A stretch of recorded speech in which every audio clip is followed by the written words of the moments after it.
بسم اللہ الرحمن الرحیم الحمد للہ بدأ بعد التیمن بالتسمیۃ بحمد اللہ سبحانہ۔ کتاب مناظرہ رشیدیہ کا آج سے آغاز ہو رہا ہے۔ یہ مجلس برکات کا نسخہ ہے اور اس کا صفحہ نمبر 18 ہے۔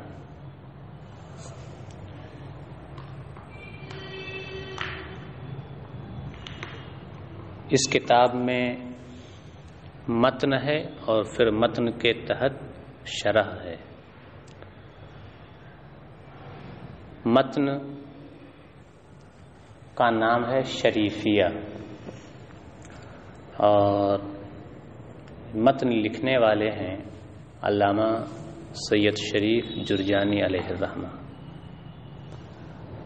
اور شرح کرنے والے ہیں علامہ محمد رشید جونپوری علیہ الرحمہ۔ تو لفظ الحمدللہ یہ متن ہے، پھر اس کے بعد جو بدأ سے ہے یہ شرح ہے۔ تو ماتن علیہ الرحمہ کہتے ہیں الحمدللہ، یہ اپنی کتاب کا آغاز اللہ کی حمد سے کرتے ہوئے کہتے ہیں الحمدللہ، حمد و ثنا اللہ کے لیے ہے۔ آگے شارح کہتے ہیں کہ مصنف علیہ الرحمہ نے، ماتن علامہ سید شریف جرجانی علیہ الرحمہ نے تسمیہ کے بعد حمد خداوندی سے اپنی کتاب کا آغاز کیوں کیا، تو اس کی وجہ انہوں نے بیان کی کہ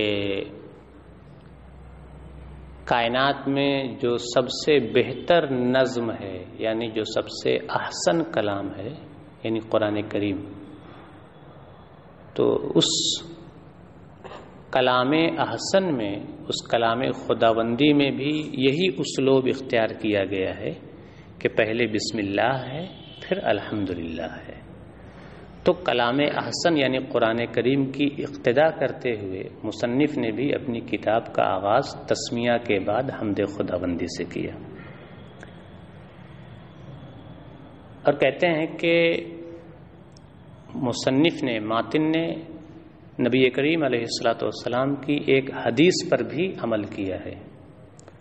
حدیث یہ ہے کل امر ذی بال لم یبدأ بحمد اللہ تعالی فہو اقطع۔ کل امر ذی بال، بال کا معنی ہوتا ہے شان، تو ذی بال بمعنی ذی شان، ہر وہ باعظمت معظم کام جس کا آغاز اللہ کی حمد سے نہ کیا جائے، وہ کام اقطع ہوتا ہے، یعنی نامکمل ہوتا ہے۔ تو اس حدیث کے ذریعہ نبی کریم علیہ السلام نے اہل ایمان کو اپنے کام کا آغاز حمدللہ سے کرنے کی تعلیم دی، تو حضور کی اسی تعلیم پر عمل کرتے ہوئے مصنف نے اپنی کتاب کا آغاز تسمیہ کے بعد حمد سے کیا۔ بہت آسان ہے نا؟ تو عبارت دیکھیں، کہتے ہیں بدأ بعد التیمن بالتسمیۃ بحمد اللہ سبحانہ اقتداء باحسن النظام۔ یہاں احسن النظام سے مراد ہے احسن کلام یعنی قرآن کریم، وعملا علی حدیث خیر الانام علیہ وعلی آلہ التحیۃ والسلام، وہو کل امر ذی بال، بال کا معنی شان، تو ذی بال کا معنی شان والا یعنی محترم معزز، لم یبدأ بحمد اللہ فہو اقطع، اقطع بمعنی نامکمل، منقطع، جو کٹ گیا ہو۔ بدأ میں ہوا ضمیر فعل ماضی ہے، ہوا ضمیر پوشیدہ فاعل، مرجع کون ہے؟ ماتن مصنف۔ اب دیکھیں ترجمہ ہوگا، ماتن علیہ الرحمہ نے تسمیہ سے حصول برکت کے بعد اللہ سبحانہ کی حمد سے آغاز فرمایا، کیوں؟ اقتداء باحسن النظام، نظم احسن، کلام احسن یعنی قرآن کریم کی اقتدا کرتے ہوئے، وہ عملاً علی حدیث خیر الانام، اور خیر الانام علیہ الصلاۃ والسلام کی حدیث پر عمل کرتے ہوئے۔ حدیث کیا ہے؟ کہتے ہیں وہ ہوا، اور وہ حدیث یہ ہے کل امر ذی بال لم یبدأ بحمد اللہ فهو اخطأ، ہر وہ محترم بشان کام جس کا آغاز اللہ کی حمد سے نہ کیا جائے وہ نامکمل ہوتا ہے۔ یہ ہو گئے۔ اب حمد کہتے کسے ہیں؟ تو شارح علیہ الرحمہ حمد کی تعریف یہاں سے بیان کرتے ہیں۔ حمد کہتے ہیں کسی خوبی والے کی، دیکھیں ہم کسے کہتے ہیں؟ کسی خوبی والے کی، کسی کمال والے کی اختیاری خوبی کا ذکر جمیل کرنا، کسی خوبی والے کی اختیاری خوبیوں کا ذکر جمیل کرنا، اچھے لفظوں میں تذکرہ کرنا، یہ کیا ہے؟ حمد ہے۔ تو تعریف حمد کس پر ہوتی ہے؟ اختیاری خوبی پر، کسی کمال والے کے اختیاری کمالات پر حمد ہوتی ہے، جو اس کے اختیار سے جو کمال ہوا ہو۔ تو اللہ رب العزت کی خوبیوں پر، اس کے کمالات پر حمد و ثنا کی جائے، یعنی اس کے اللہ کے کمالات کا ذکر جمیل کرنا، یہ بھی حمد کہلائے گا۔ لیکن کمالات میں یہاں شرط ہے اختیاری ہونے کی، کہ اختیاری کمالات کا تذکرہ حسن کرنا، یہ کیا ہے؟ حمد ہے۔ تو اللہ رب العزت کے جو اختیاری کمالات ہیں وہ لوگوں کو پیدا کرتا ہے، وہ لوگوں کو رزق دیتا ہے، وہ لوگوں کے گناہوں کے باوجود انہیں معاف کر دیتا ہے، یہ سب اللہ تعالیٰ کے کیا ہیں؟ کمالات ہیں، اس کی خوبیاں ہیں، تو ان کی تعریف کی جائے تو یہ حمد ہے۔ اللہ کی جو صفات ہیں،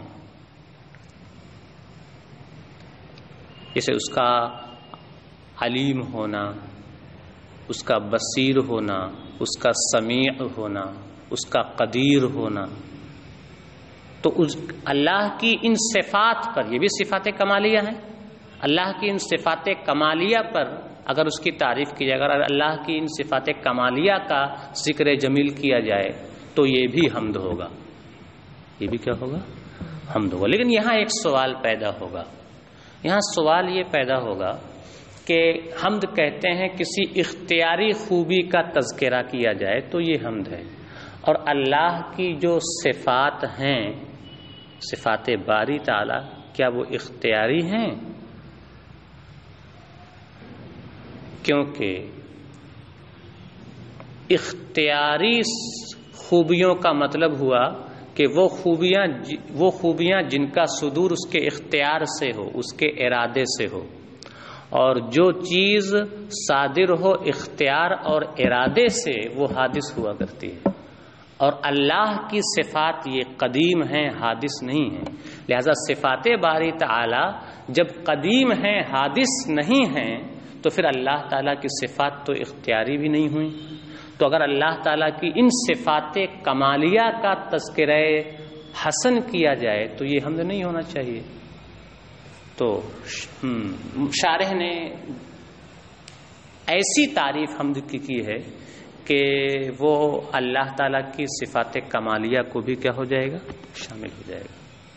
شارح کہتے ہیں کہ حمد نام ہے صفات کمالیہ کے تذکرے کا، اختیاری خوبیوں کے تذکرے کا نام کیا ہے؟ حمد ہے۔ اب وہ خوبیاں جو اختیاری ہیں وہ خواہ حقیقتاً اختیاری ہوں، خواہ حکماً اختیاری ہوں۔ حقیقتاً اختیاری ہوں، اس کا تو مطلب یہی ہے کہ اس کے اختیار اور اس کے ارادے سے ان کا صدور ہوتا ہو، تو یہ چیزیں حادث ہوں گی۔ اور خواہ حکمن اختیاری ہوں، حکمن اختیاری ہونے کا مطلب تو یہ ہے، حکمن اختیاری ہونے کا مطلب یہ ہے کہ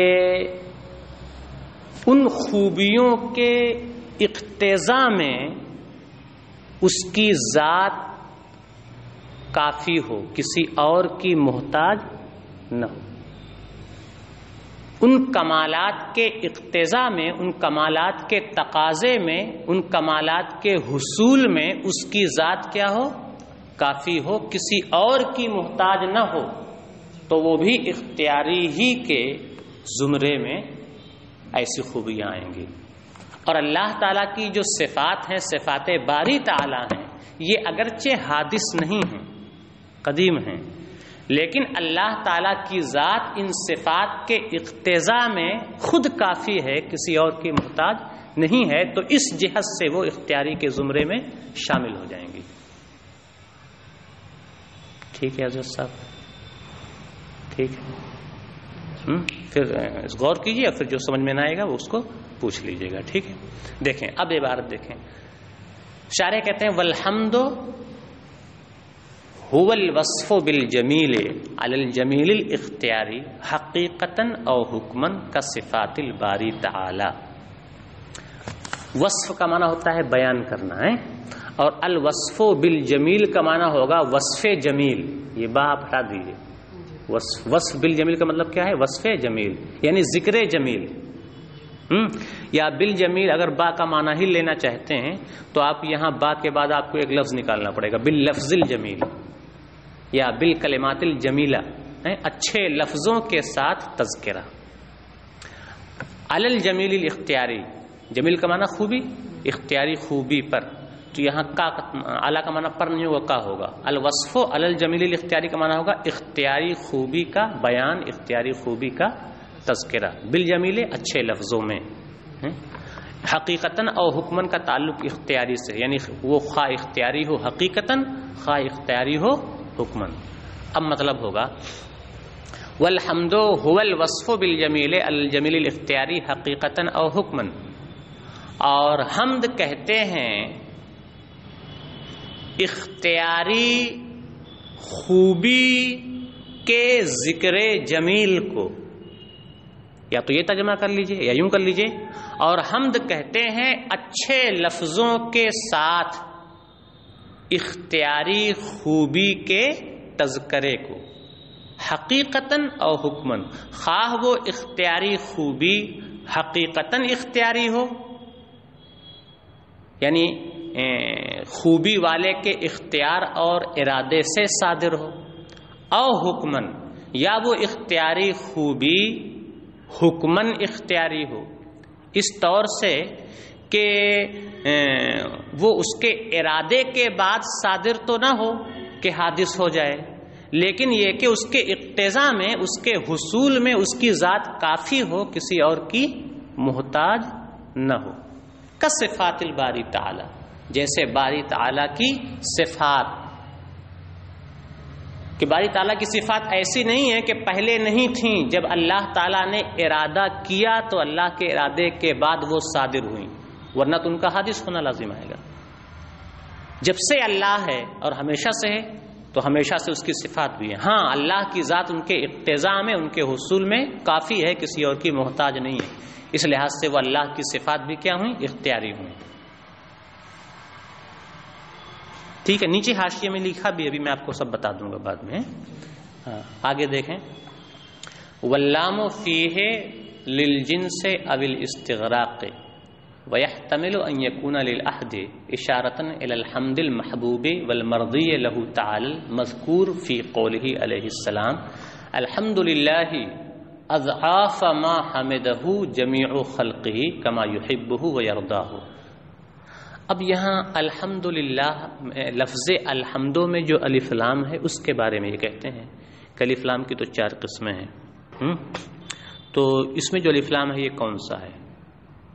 جنس کے لیے ہے یا استغراق کے لیے ہے یا عہد خارجی کے لیے ہے یا عہد ذہنی کے لیے ہے؟ تو اس الف لام کے سلسلے میں 2 قول راجح ہیں اور تیسرا قول مرجوح ہے، یعنی اس کا احتمال ہے، لیکن لفظ احتمال ہی لانے سے پتہ چلتا ہے کہ وہ کیا ہے، مرجوح ہے، اس میں ضعف ہے۔ تو اس میں 2 راجح قول ہیں، ایک یہ کہ الف لام کیا ہے، یا تو الف لام جنس کے لیے ہے، دوسرا قول یہ ہے کہ الف لام استغراق کے لیے ہے۔ الف لام جنس کے لیے ہو، اس کا مطلب یہ ہے کہ جس پر الف لام داخل ہے اس کی جنس اور ماہیت مراد ہے، افراد مراد نہیں ہے۔ اور استغراق کا مطلب یہ ہوا کہ جس پر الف لام داخل ہے اس کے افراد مراد ہیں اور تمام افراد مراد ہیں۔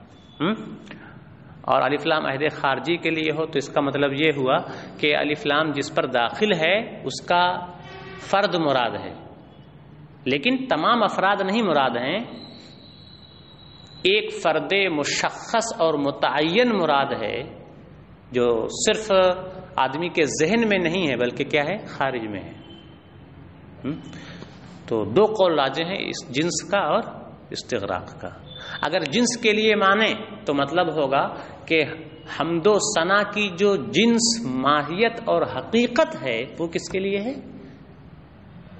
اللہ کے لیے۔ وہ کس کے لیے ہے، حقیقت حمد، حمد کی جو حقیقت ہے وہ تو اللہ کے لیے ہے، یہ مطلب ہوگا۔ تو اس صورت میں بھی حمد کیا ہو جائے گی، اللہ کے لیے خاص ہو جائے گی، یعنی حمد کی حقیقت اللہ کے لیے، اس کا مطلب باقی اور کے لیے اگر کوئی حمد کرے تو وہ حقیقت میں حمد نہیں ہوگی۔ اگر آپ کسی انسان کی حمد کر رہے ہیں تو اس کے بارے میں بھی کہتے ہیں کہ یہ حقیقت میں حمد نہیں ہے، اس کی حمد نہیں ہے، یہ حقیقت میں تو اللہ ہی کی حمد ہے، کیونکہ اس کی جو خوبی ہے وہ کس کی دی ہوئی ہے، اللہ تعالیٰ کی دی ہوئی ہے۔ تو جب خوبی کی آپ تعریف کر رہے ہیں تو اس خوبی کا جو خالق ہے اسی کی نہ تعریف ہوگی۔ تو اگر الف لام آپ جنس کے لیے مانتے ہیں تو بھی حمد کیا ہو جائے گی، اللہ کے لیے خاص ہو جائے گی۔ اور اگر آپ الف لام کو استغراق کے لیے مانتے ہیں تب تو مانا ہو جائے گا کہ ساری کی ساری حمد اللہ کے لیے، تو اس صورت بھی حمد کیا ہو جائے گا، اللہ کے لیے خاص ہو جائے گا۔ تیسرا احتمال یہ ہے کہ یہاں الف لام کیا ہے، عہد خارجی کے لیے، تو اس صورت میں ایک متعین اور مشخص فرد مراد ہوگا حمد کا، جو خارج میں موجود ہوگا۔ تو سوال ہوگا کہ وہ کون فرد ہے جو یہاں مراد ہے۔ اس کا مطلب اگر ہم عہد خارجی کے لیے لیں تو مطلب ہوگا حمد کا ایک فرد مشخص، حمد کا فلاں فرد مشخص اور متعین کس کے لیے ہے، اللہ کے لیے۔ تو وہ کون سا فرد اور مراد ہے، تو اس کے بارے میں کہتے ہیں کہ اصل میں نبی کریم علیہ الصلوۃ والسلام نے اللہ کی ایک بڑی پیاری حمد بیان کی ہے حدیث پاک میں، تو وہی حمد کیا ہے مصنف اور ماتن بھی کر رہے ہیں۔ یہاں مصنف جو حمد کر رہے ہیں وہ وہی حمد کر رہے ہیں جو اللہ کے رسول علیہ الصلوۃ والسلام کی حدیث پاک میں ہے۔ اور وہ حدیث کیا ہے، پہلے آپ حدیث دیکھیں۔ حدیث ہے الحمدللہ اضعاف ما، واقعی بڑی پیاری حمد ہے یہ، الحمدللہ اضعاف ما حمدہ جمیع خلقہ، حمد و ثنا اللہ کے لیے ہے۔ اضعاف ما، اضعاف یہ ضعف کی جمع ہے، 2 گنا تو یہ کئی گنا ہو جائے گا۔ اضعاف ما حمدہ، ما مصدریہ آپ مان لیں اس کو، اضعاف ما حمدہ جمیع خلقی، حمدہ میں جو ہو ضمیر منصوب ہے اس کا مرجع کون ہے، کلمہ جلالت ہے، اور خلقی میں بھی جو ہو ضمیر ہے اس کا بھی مرجع کون ہے، کلمہ جلالت۔ حمد و ثنا اللہ کے لیے ہے، اس سے کئی گنا زیادہ جو حمد و ثنا اللہ کی ساری مخلوق نے مل کر کی، یعنی اللہ کی ساری مخلوق نے جو حمد و ثنا اللہ کی ہیں اس سے کئی گنا زیادہ اللہ کی حمد و ثنا میری طرف سے ہے۔ تو یہ تو واقعی بڑی پیاری حمد و ثنا ہے، اور وہ بھی کیسی حمد و ثنا، کما یحبہ ویرضاہ، ویسی حمد و ثنا جیسی حمد و ثنا اللہ پسند فرماتا ہے اور جس سے اللہ راضی ہوتا ہے۔ تو یہ جو حمد و ثنا اللہ کے رسول علیہ السلام نے کی ہے، مصنف بھی وہی حمد و ثنا کیا ہے مراد لے رہے ہیں۔ تو عہد خارجی کے لیے ہو جائے گا الف لام، یہ حمد و ثنا اللہ کے لیے ہے، اس حمد و ثنا سے کئی گنا زیادہ جو اللہ کی ساری مخلوق نے کی ہو، جیسے اللہ کو محبوب اور پسندیدہ ہے. ٹھیک، تو یہ 3 صورتیں ہو گئیں. اب دیکھیں عبارت، کہتے ہیں واللام فیہ للجنس او للاستغراق، اور الحمد کا لام یا تو جنس کے لیے ہے یا استغراق کے لیے ہے. وَيَحْتَمِلُ أَن يَكُونَ لِلْأَحْدِ اشارتاً الی الحمد المحبوب والمرضی لہو میں ضمیر کا مرجع کلمہ جلالت اے للہ تعالی. ٹھیک ہے، المذکور فی قولہ علیہ الصلاۃ والسلام الحمد للہ اضعاف ما حمدہ جمیع خلقہ کما یحبہ ویرضا. اور الحمد کا الف لام اس بات کا بھی احتمال رکھتا ہے کہ وہ عہد خارجی کے لیے ہو اور اس الف لام سے اشارہ ہو اللہ تعالی کی اس محبوب و پسندیدہ حمد کی طرف جو نبی کریم علیہ الصلاۃ والسلام کے اس ارشاد میں مذکور ہے، الحمدللہ اضعاف ما حمدہ جمیع خلقہ کما یحبہ ویرضا. ہو گیا. اب آگے بڑھیں. اب ایک سوال، مصنف نے اللہ کی حمد بیان کی اور جو جملہ استعمال کیا ہے وہ جو ہے جملہ اسمیہ خبریہ ہے نا. تو مصنف، سوال یہ ہوا کہ مصنف نے اللہ کی حمد و ثنا کے لیے جملہ اسمیہ خبریہ کو جملہ فعلیہ خبریہ پر یا جملہ فعلیہ انشائیہ پر کیوں ترجیح دی؟ جملہ اسمیہ کیوں لائے، فعلیہ کیوں نہیں لائے؟ تو اس کی وجہ بہت آسان ہے، آپ پڑھ چکے ہیں بار بار کہ جملہ اسمیہ کیا ہے، یہ ثبات و دوام کا پتہ دیتا ہے، اور فعلیہ یہ حدوث کا پتہ دیتا ہے. اس لیے جملہ اسمیہ کا استعمال مصنف نے کیا تاکہ یہ ثبات و دوام کا پتہ دے. بہت آسان ہے. وہی کہہ رہے وختارا اسمیت الجملۃ علی فعلیتها، فعلیتها میں حاضر کی وجہ جملہ ہے لکونها دالۃ علی الثبات والدوام. اور ماتن علیہ الرحمٰن نے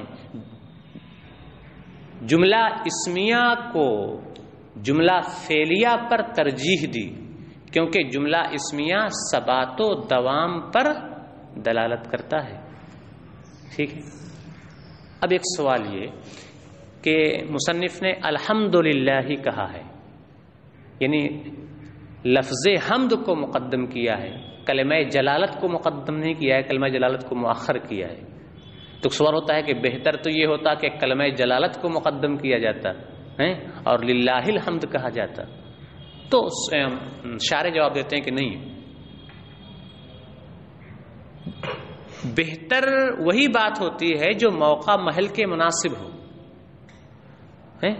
تو ویسے تو کلمہ جلالت مقدم کریں بہتر ہے، لیکن یہاں جو موقع ہے اس موقع کے لحاظ سے لفظ حمد ہی کو مقدم کرنا بہتر ہے، کیونکہ یہاں مقصود الحمدللہ سے کیا ہے؟ اللہ کی حمد کرنا.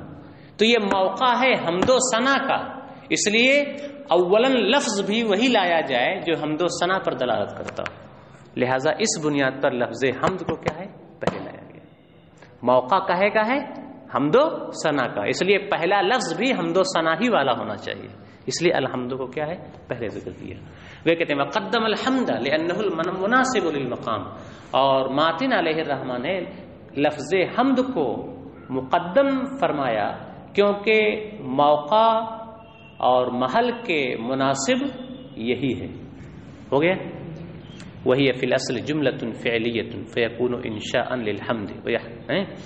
اچھا، اب ایک سوال اور کہ الحمدللہ یہ تو جملہ اسمیہ خبریہ ہے اور جبکہ یہاں مقصود کیا ہے؟ حمد کرنا. مقصود کیا ہے؟ حمد کرنا. اور حمد یہ کیا ہے؟ انشاء کی قسموں میں سے ایک قسم ہے، آپ پڑھ چکے ہیں.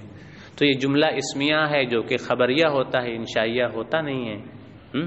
تو حمد تو ہوئی نہیں، یہاں حمد تو ہوئی نہیں. تو مصنف شارح علیہ الرحمہ جواب دیتے کہ نہیں، حمد ہے. حمد کیا ہے؟ اور خواہ آپ اس کو انشائیہ مانیں خواہ خبریہ مانیں، دونوں صورتوں میں حمد ہے. یہاں کیا ہے؟ الحمدللہ ہے. لفظ حمد کیا ہے؟ مصدر ہے. لفظ حمد کیا ہے؟ مصدر ہے. اور کلمہ جلالت کیا ہے؟ مفعول بہ ہے. جیسے حمدت اللہ کہیں میں نے اللہ کی حمد کی ہے تو حمدہ فعل ہوگا اور تو ضمیر کیا ہے؟ فاعل ہے، اور کلمہ جلالت مفعول بہ ہے. تو یہاں حمد مصدر ہے اور کلمہ جلالت کیا ہے؟ مفعول بہی ہے.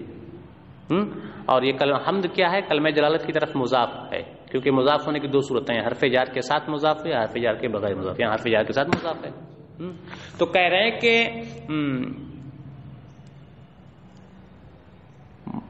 یہ جملہ اسمیہ اگرچہ آپ کو لگ رہا ہے لیکن یہ اصل میں اور در حقیقت جملہ فعلیہ ہی ہے. اس لیے کہ جملہ فعلیہ میں ہوتا کیا ہے؟ فعل اپنے فاعل یا مفعول کی طرف کیا ہوتا ہے؟ منصوب ہوتا ہے. اور یہاں کیا ہے؟ مصدر کیا ہے؟ مصدر بھی یہاں کیا ہے؟ اپنے مفعول کی طرف کیا ہے؟ منصوب ہے، مضاف ہے نا. اور فعل کیا ہے؟ اس کا فاعل محذوف ہے. تو وہ مصدر جو اپنے فاعل یا مفعول کی طرف منصوب ہو، اپنے فاعل یا مفعول کی طرف کیا ہو؟ مضاف ہو، ایسا مصدر بھی دراصل کیا ہوتا ہے؟ فعل ہوتا، جملہ فعلیہ ہوتا ہے، کیونکہ وہ بھی جملہ فعلیہ کی طرح ایک فاعل کا ایک مفعول کا تقاضا کرتا ہے. تو یہ دراصل کیا ہوا؟ جملہ فعلیہ ہوا. اصل کے لحاظ سے یہ کیا ہے؟ جملہ فعلیہ ہے. اور جملہ فعلیہ کبھی خبریہ ہوتا ہے اور کبھی انشائیہ ہوتا ہے. جیسے بعت و اشتریتو، آدمی بیع و شراء کے وقت کہے تو بعت و اشتریتو اگرچہ جملہ فعلیہ ہے لیکن کیا ہے؟ خبریہ نہیں ہے بلکہ انشائیہ ہے. تو یہ الحمدللہ یہ اگرچہ جملہ اسمیہ ہے لیکن در اصل در حقیقت جملہ فعلیہ ہے، کیونکہ یہ بھی جملہ فعلیہ کی طرح ایک فاعل اور مفعول کو کیا کر رہا ہے؟ تقاضا کر رہا ہے. تو جملہ فعلیہ ہی کی طرح یہ بھی کبھی خبریہ ہوگا کبھی انشائیہ ہوگا.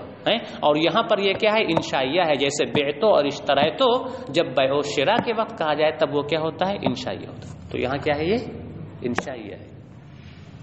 ٹھیک ہے، لہذا انشائیہ ہے تو حمد ہو گئی. اور بالفرض آپ اس کو خبریہ ہی مانیں، بالفرض آپ اس کو کیا کریں؟ خبریہ ہی مانیں، تو مطلب یہ ہوگا کہ ساری کی ساری حمد اللہ کے لیے کیا ہے؟ خاص ہے. تو خبر یہاں خبریہ مانیں گے تو خبر دینا، لوگوں کو خبر دی جا رہی ہے کہ ساری کی ساری حمد کیا ہے؟ اللہ کے لیے خاص ہیں. تو اخبار میں بھی تو حمد ہے، حمد کی خبر دینا بھی حمد ہی ہوتا ہے. حمد کی خبر دینا بھی کیا ہے؟ حمد ہی ہوتا ہے. آپ یہ کہہ رہے ہیں کہ جب ساری کے لوگ خبر دے رہے ہیں کہ ساری کی ساری حمد کس کے لیے ہے؟ اللہ کے لیے ہے، تو اس میں حمد ہو گئی کہ نہیں ہو گئی؟ حمد تو تب بھی ہو گئی.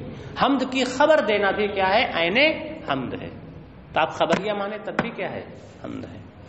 اسی کے بارے میں کہیں. اب عبارت دیکھیں، وَهِيَ فِي الْأَصْلِ جُمْلَةٌ فِعْلِيَّةٌ، اور وہ یعنی الحمدللہ ہے، سمجھ گئے نا؟ جملہ یہاں سے حیا سے مراد ہے جملہ، اور وہ دراصل جملہ فعلیہ ہے. کیوں جملہ فعلیہ؟ میں نے بتا دیا ہے نا، دراصل. اور وہ دراصل ہے، ویسے تو جملہ اسمیہ ہی اس کی ترکیب کریں گے، اور وہ دراصل جملہ فعلیہ ہے. فیکون انشاء للحمد، لہذا وہ حمد کے لیے کیا ہوگا؟ انشاء ہوگا. ویحتمل، آپ ایک احتمال یہ بھی ہے کہ نہیں انشائیہ نہ ہو خبریہ ہی ہو، وہ کہیں ویحتمل ان یکون اخبارا، اور یہ جملہ یہ احتمال بھی رکھتا ہے کہ محامد یہ محمدہ کی جمع ہے. کس کی جمع ہے؟ اور محمدہ بھی حمد کے معنی میں ہے. اور یہ جملہ اس بات کا احتمال بھی رکھتا ہے کہ وہ اس بات کی خبر دینے کے لیے ہو کہ ساری کی ساری حمد و ثنا اللہ تعالی کے لیے ہے، متضمنا للحمد، اور حمد و ثنا کو کیا ہو؟ متضمن ہو. کیوں؟ فإن الإخبار بذلك عین الحمد، کیونکہ حمد کی خبر دینا بھی عین حمد ہے. ہو گیا؟ بس اب ایک آخری بات اور سن لیں. اس میں الحمدللہ، تو لفظ اللہ یہ علم ہے یا اسم ہے؟ میرا نام ہے ہارون، علم ہے. علم کیا ہوتا ہے؟ اس کی وضع کیا ہوتی ہے؟ فرد مشخص متعین کے لیے ہوتی ہے. اس میں عموم نہیں ہوتا ہے، کوئی اور نہیں شریک ہو سکتا ہے نا. اور اسم کیا ہوتا ہے؟ ایک مفہوم، ایک ایسے مفہوم کے لیے وضع کیا جاتا ہے جس مفہوم کے کئی افراد ہوں، جس میں عموم ہو، اس میں کئی افراد شامل ہوں. جیسے شجر، درخت، یہ اسم ہے شجر، تو بہت سارے درخت اس میں ہیں. اور رجل جو بھی آدمی ہوگا اس میں شامل ہوگا. ایسے ہی شمس بھی، سورج اگرچہ ایک ہی ہے لیکن لفظ شمس کیا ہے؟ اسم ہے. لفظ شمس کیا ہے؟ اسم ہے. اگرچہ مطلب یہ جس مفہوم کے لیے وضع ہوا ہے، شمس جس مفہوم کے لیے وضع ہوا ہے، تو اس کا اگرچہ ایک ہی فرد خارج میں موجود ہے لیکن اور بھی افراد ہو سکتے ہیں. تو لفظ اللہ یہ علم ہے یا اسم ہے؟ اگر علم ہوگا تو اس میں مزید کی گنجائش نہیں ہوگی، فرد مشخص کے لیے ہوگا. اور اگر اسم ہوگا تو پھر اگرچہ اس کا ایک ہی فرد خارج میں ہے یعنی اللہ تعالی حقیقت میں، لیکن اس میں عموم ہو سکتا ہے. تو اس میں اختلاف ہے. بعض لوگ یہ کہتے ہیں کہ یہ اسم ہے. کیا ہے؟ یہ اسم ہے. اور واجب تعالی کا، واجب الوجود کا جو مفہوم ہے، واجب الوجود جس کا وجود کیا ہو، واجب و ضروری ہو، جو ہمیشہ سے رہا ہو اور ہمیشہ رہے. واجب الوجود کا جو مفہوم ہے، اس مفہوم کا یہ کیا ہے؟ نام ہے اللہ. اب خارج میں اس کا فرد چاہے ایک ہی ہو اور چاہے اور ہو سکتے ہوں عقلاً یا کسی بھی جہت سے، یا مطلب یہ کہ بظاہر تو اس کے افراد ہو سکتے ہوں لیکن جب دلائل پر غور کیا جائے تو عقل یہ فیصلہ کرے کہ نہیں اور نہیں ہو سکتے ہیں. ٹھیک ہے نا؟ تو یہ واجب الوجود کے مفہوم کا اسم ہے. ایک قول یہ ہے. ٹھیک ہے. دوسرا قول یہ کہ نہیں، یہ اس واجب الوجود کا علم ہے جو صفات کمالیہ کا کیا ہے؟ جامع ہے. دوسرا یہ قول ہے. اور یہی قول کیا ہے؟ شارح کے نزدیک کیا ہے؟ بہتر ہے. کیوں؟ اس لیے کہ جو کلمہ توحید ہے لا الہ الا اللہ، اس میں کیا ہے؟ لا الہ، نہیں ہے کوئی معبود، نہیں ہے کوئی خدا، نہیں ہے کوئی مستحق عبادت الا اللہ، سوائے اللہ کے لیے. تو صرف اور صرف اللہ کا استثناء کیا گیا اور الہ پر لا کو داخل کر کے باقی سب کی کیا کر دی گئی؟ نفی کر دی گئی. تو الہ پر لا داخل کر کے باقی سب کی نفی کر دی گئی اور اللہ کہہ کر کے صرف اللہ کہہ کر کے صرف اللہ کا استثناء کیا گیا. یہ اس بات کی دلیل ہے کہ لفظ اللہ کیا ہے؟ کسی معین شخص کا علم ہے نہ کہ اسم. کیونکہ اگر واجب الوجود کے مفہوم کا یہ اسم ہو تو اس میں اللہ کے علاوہ اور بھی کیا ہو جائیں گے؟ پھر شامل ہو سکتے ہیں. تو پھر لا الہ کے ذریعہ جو استثناء کیا گیا اس استثناء کا مطلب کیا ہوا ہے؟ الا اللہ کہہ کر کے تو یہی بتایا جا رہا ہے کہ صرف اور صرف ایک ہی ذات کا استثناء ہے، باقی سب کی نفی ہے. تو اگر اللہ سے اگر واجب الوجود کے مفہوم کا اسم مراد ہو تو پھر یہ استثناء اور پھر ادھر نفی کیا ہوگی؟ درست نہیں ہوگی. اس سے معلوم ہوتا ہے کہ اللہ کیا ہے؟ یہ علم ہے، واجب کے مفہوم کا اسم نہیں ہے. جیسے الرحمن ہے، رحمان کیا ہے؟ صفت ہے. رحمان کیا ہے؟ صفت ہے. اس میں عموم ہے. اس میں کیا ہے؟ عموم ہے. ہاں اب رحمان کا استعمال پھر صرف اللہ ہی کے لیے ہونے لگا، کسی اور کے لیے نہیں ہوا، اس لیے غالب استعمال کی وجہ سے وہ اللہ کا کیا ہو گیا؟ نام ہو گیا. ورنہ اصل کے لحاظ سے وہ علم نہیں ہے بلکہ کیا ہے؟ اسم ہے. تو مصنف علیہ الرحمہ یہاں الحمدللہ کی جگہ الحمدللہ بھی کہہ سکتے تھے، لیکن مصنف نے الحمدللہ نہیں کہا بلکہ کیا کہا؟ الحمدللہ کہا، کیونکہ اللہ کیا ہے؟ یہ ذات باری تعالیٰ کا علم ہے. اس میں کسی اور کی کوئی گنجائش نہیں ہے، کسی بھی جہت سے گنجائش نہیں.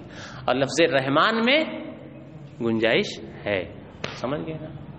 اگرچہ غالب استعمال کے بعد اب کسی اور کے لیے رحمان کا استعمال ناجائز ہو گیا، یہ الگ بات ہے، لیکن علم نہیں ہے وہ اصل کے لحاظ سے. وہی کریں واللہ علم للذات الواجب الوجود المستجمع لجمیع صفات الکمال. اور اللہ اس ذات واجب الوجود کا علم ہے جو تمام صفات کمالیہ کی جامع ہے، لا اسم لمفہوم الواجب بالذات، نہ کہ واجب بالذات کے مفہوم کا اسم ہے، کما قیلا جیسا کہ بعض حضرات کا یہ قول ہے۔ کیوں؟ لأنہ ینافی ہے میں ہو ضمیر کا مرجع ہے اسم ہے، ٹھیک ہے، اور دلالت کلمۃ التوحید یہ فاعل ہے ینافی کا، اور علیہ میں ہو ضمیر کا مرجع ہے توحید، ٹھیک ہے۔ اب مانا ہوگا کیونکہ اس قول کے منافی ہے کیا؟ کلمہ توحید کی توحید پر دلالت، کلمہ توحید کی توحید پر دلالت اس قول کے کیا ہے؟